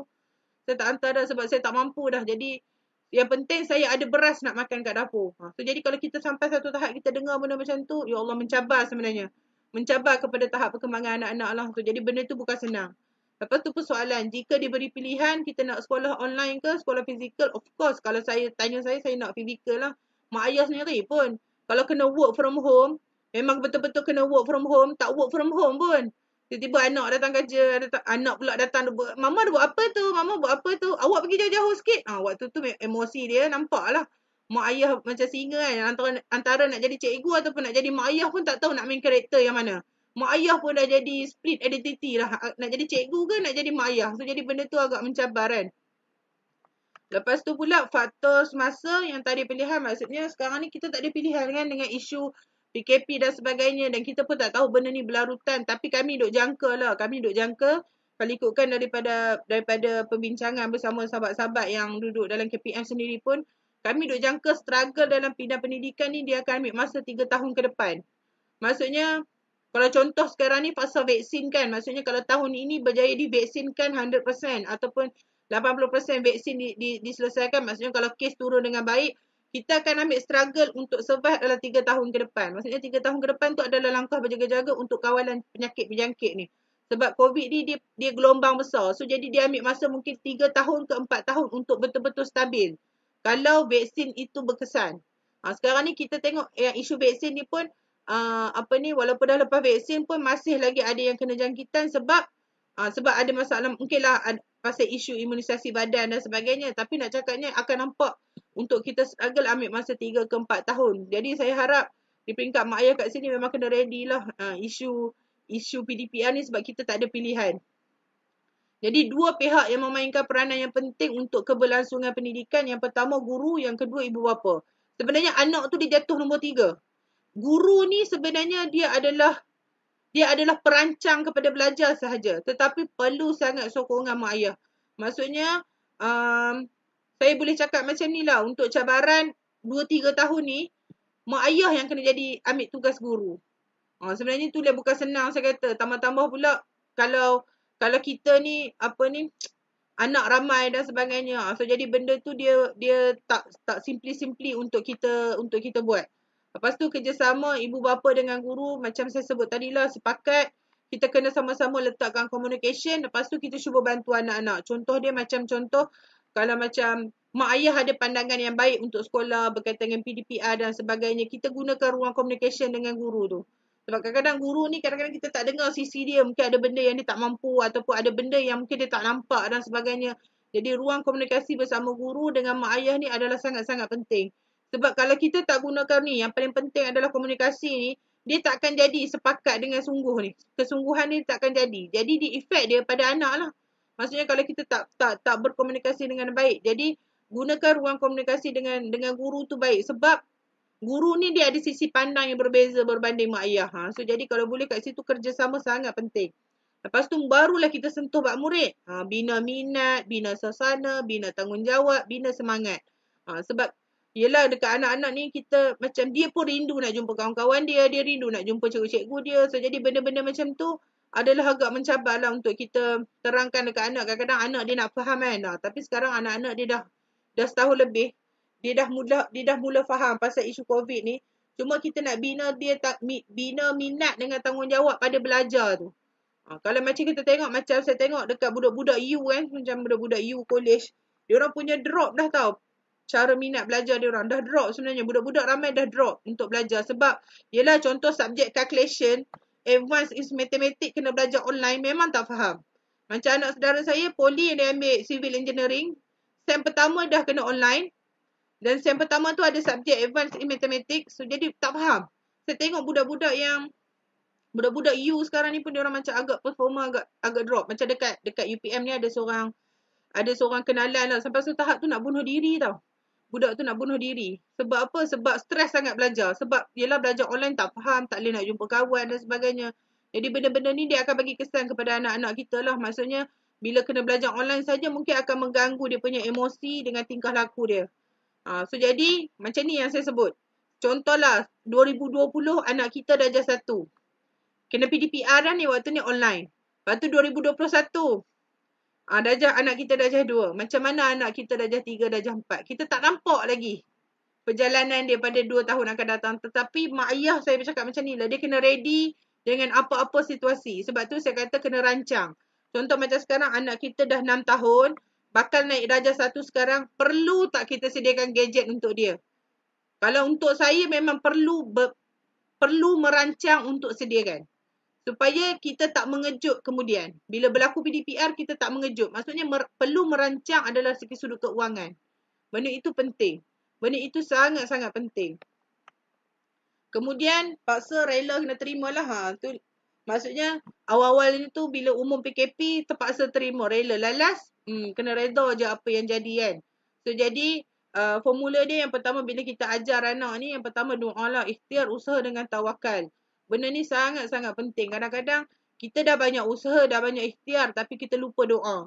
Kadang-kadang kita dah doa, kita dah ikhtiar, kita dah usaha tapi kita lupa tawakal. Sebab tu kalau macam kalau sebagai guru kalau macam saya sendiri dalam doa kan saya selalu sebut, saya kata ya Allah, aku serahkan urusan anak muridku ni kepadamu ya Allah. Hanya engkau yang mampu memberikan kefahaman kepada anak-anak muridku. Sama juga dengan mak ayah. Saya tak nafi dari segi sudut skala kefahaman anak bila dia fizikal kepada online dia tak sama. Tapi kita minta dekat Allah supaya Allah yang bagi kefahaman tu. Kadang-kadang saya tak nafi tau. Kadang-kadang macam walaupun online tapi saya tengok budak ni boleh baca Quran dengan baik, boleh belajar dengan baik, boleh buat kerja dengan baik. Sebab apa? Sebab mungkin doa daripada mak ayah, doa daripada guru. Sebab tu doa tu jangan pernah putus. Walaupun macam mana pun background kita, walaupun kita bukan ustaz ke ustazah ke, tapi kita kena selalu doa dekat anak-anak kita. Sebab doa tu adalah penting. Walaupun PDPR tapi anak kita boleh terima ilmu dia macam budak fizikal. Maksudnya dekat situ apa? Mungkin usaha kita. Ikhtiar kita, doa kita dengan tawakal yang kita buat. So jadi benda tu sangat penting. Untuk kita perbaiki apa yang kurang dalam diri kita untuk kita ajar anak. So jadi setakat ni saya buka dulu. Ada apa-apa nak tanya tak? Kalau ada nak tanya boleh ni. Nanti saya akan sharekan ibu ni untuk rujukan mak ayah. Lepas tu saya akan sharekan bahan tu baik hari ni jugalah, bahan-bahan yang boleh di-download secara percuma tu. Dan bahan tersebut sebenarnya saya ada bahan lebih kepada bahan membaca. Sebab sebelum ni saya buat bahan untuk kelas-kelas membaca. Jadi ada jugalah bahan-bahan yang saya dapat daripada online, kadang-kadang daripada page KPM dan sebagainya. Yang maksudnya mak ayah boleh print juga, boleh untuk digunakan pada anak-anak pun saya akan share juga nanti.